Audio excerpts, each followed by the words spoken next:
मैं अमित सिंह सूर्यवंशी, संपादक career point. मैं भारत सरकार से पूछना चाहता हूँ कि इलेक्शन के दौरान जो कार्मिक लोगों की मृत्यु हुई है उसके जिम्मेदार कौन होगा। चुनाव के दौरान कोविड का पालन क्यों नहीं कराया गया। लाइन में कोरोना पॉजिटिव पेशेंट भी मतदान किए हैं लगकर, आम नागरिक भी। किसी के चेहरे पे मास्क नहीं था, सैनिटाइजेशन की कोई व्यवस्था नहीं थी, वहां पे थर्मल स्कैनिंग की कोई व्यवस्था नहीं थी। इतनी लापरवाही क्यों बरती गई। क्या हमारे मतदाता वोटरों की जिंदगी का कोई कीमत नहीं। अगर जब हमारे वोटर नहीं रहेंगे, मतदाता नहीं रहेंगे, तो सरकार बनाकर या प्रधान बनाकर हम क्या करेंगे। इस पे सबसे ज्यादा कोताही राज्य सरकार ने किया है, जो बहुत ही निंदनीय है। मैं फिर वही प्रश्न कर रहा हूं कि इलेक्शन के दौरान जिन कार्मिकों की मृत्यु हुई है इलेक्शन ड्यूटी में, उनके जिम्मेदार कौन होगा, मृत्यु के जिम्मेदार कौन होगा, और मृत्यु के पश्चात उनको क्या क्या सुविधा दी जाएंगी। उनके घर वालों को, बच्चों को या भाई को या पत्नी को, किसी को जॉब दी जाएगी या नहीं दी जाएगी। वैसे देना चाहिए सरकार को।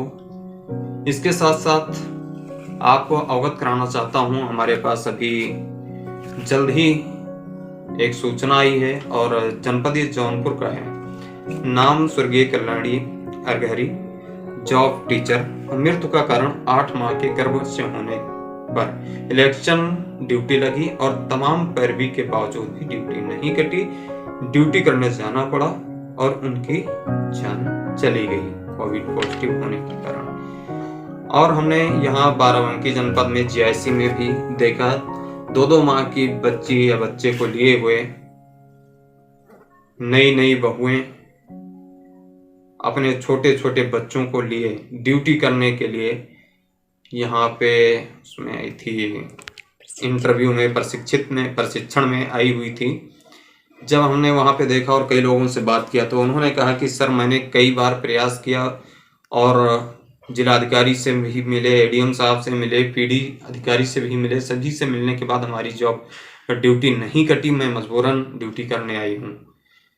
ये बहुत ही गलत है। ड्यूटी करना अच्छी बात है, लेकिन किसी की मजबूरी को तो समझना चाहिए।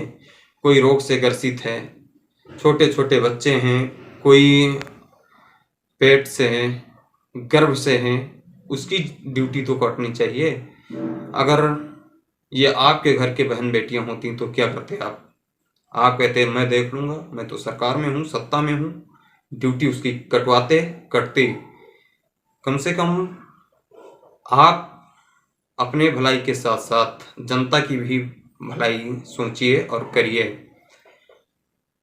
मैं फिर माननीय मुख्यमंत्री जी से कहना चाहूँगा कि इलेक्शन में जितने भी लोगों की ड्यूटी के दौरान मृत्यु हुई है उसके जिम्मेदार सिर्फ और सिर्फ आप हैं।